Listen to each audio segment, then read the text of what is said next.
Hi guys, welcome back to my channel. So guys, matam kuyo ba matung da ako ay ano video pore. So nahan ngay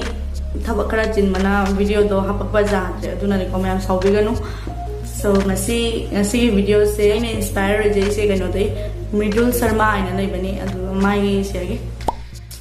ina inspire ja bani. So ina tawdoi se akoi friends sing da agi makeup to choose to handoi ne ba kai kai tawni doi to ko dagi moina khalak pa doi matungi na ina tawdoi ne ba daga last the final look komaina oi ha ba do jeminar si punna isu gangre do aina budi moina hai re ba sman sman call karokani moi thabak chilam ba tarasu khara katang agi damta free oina ba ina do mai mamai phone dei call do ne ba. So video se hodri mamang da ma'am na channel se subscribe to biramo aduga nuai di like to biramo dugagi share se to biramo. So video se horasi ai hoji mamai se loina cream ke gate na loire eyebrow se tore duga hoji highlight foundation ke ka dum do tangai re. So do ne ba ino moi de khalan doi se. So let's get started.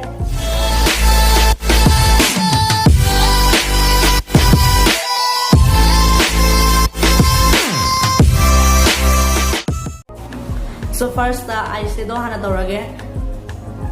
hoje ai koi mana bem ko da phone tawge my channel su lebani pari aramba maina du da. Hello everyone, this is Pari Arambam. Ngasi Marina da ai purple eye look piri ne bako with purple glitters on top. The Marina asigi look se create the bibang ambiva all the best. So mana thare ngonda hoje se ni create to doise segi eye look se first the concealer hana tairage doi di color se khatang unaba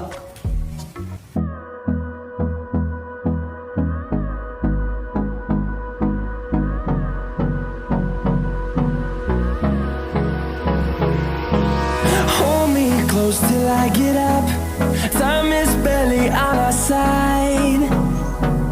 I don't wanna waste what's left. The storms we chase are leading us. Jamwana tawai matung da kha jare kha purple oi re magi se kha mana re do nakana ma se off camera oina na mage jamwana tawna loi re hyper ti mana re haidi photo se ga aiga dusu ya mana ba ngamdre. So siga dum se lage ate tawri am thire ni jongmana ni adana se dum se lage mathang eyeliner hana tairage hoji ahangdoi se apai mana ba am khotani nupa dani doi do maona phone tawrage maona video di tawroige video call tawroige phone ne tawrage. Hello aina sa hai ba do the higher eyeliner kari machu taige green ra black ra green ra natraga black ra ani doi machu ani doi marakta ama kha khairawa green tayura na black tayura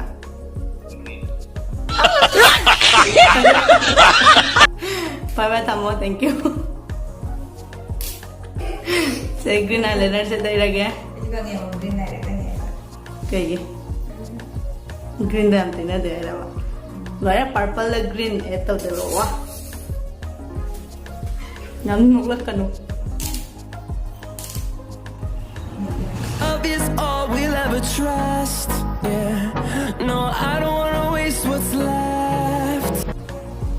smine taire asana kanda off camera taira hoji ai table oi dum phajai ai ni du jam thi ba suna te ba hoji foundation mu tairage atop koi mana bem khata phone tawrage kavita ina du do phone tawrage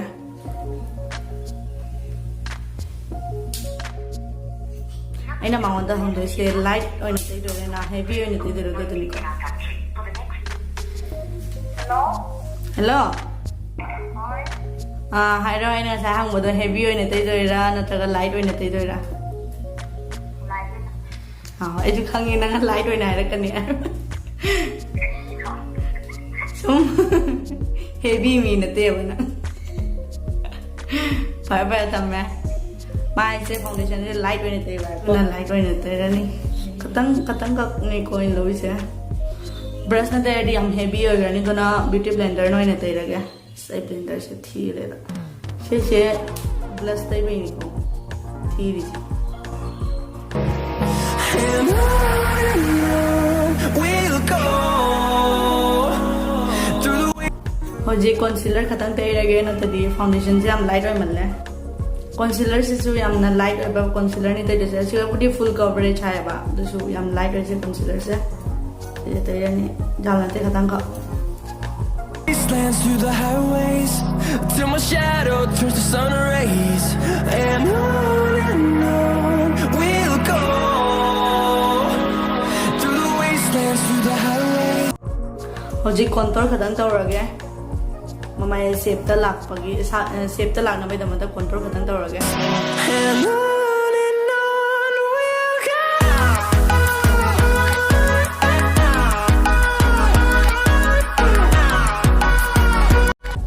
hoje blush tai rage blush to lipstick na tai demi sena natural look oya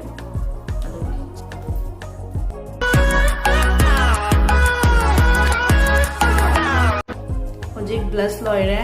hoje machin ki part le hoje lipstick ki part lipstick tai rasi do lipstick to su ai call to doimi aduga machu khalan ge kai machu oi doi bai do nude khan bi rani khan mutadi chana roi ai look se Marina mayam tang pink lips sing hello nangi Fire se pink se oina tai rani blue heaven gi ne ba blue heaven gi kai no shade maming ga mang ga to ang ga te to di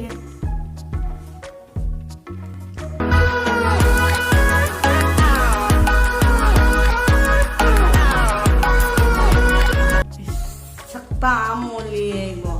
ra loye hoji lipstick loire masak se sakta am to hai ando hoji highlighter khatan te rage to lo salase highlighter khatan te rage ai aham bada mascara te ho dra do na khatan te sale aduga masan se khatan thau te khatan naptana lege me maro bi ba yate so comment ta happy ro bhaje se ki look se samse ne ki final look to I se to se katang ja tre mana tre to isu loira ka ti katang phajare so idea am pa me yi look se ado mayan na nuwa biraga di like share and subscribe to bira my channel se subscribe ki marak de bell button le bine ado chking bira mo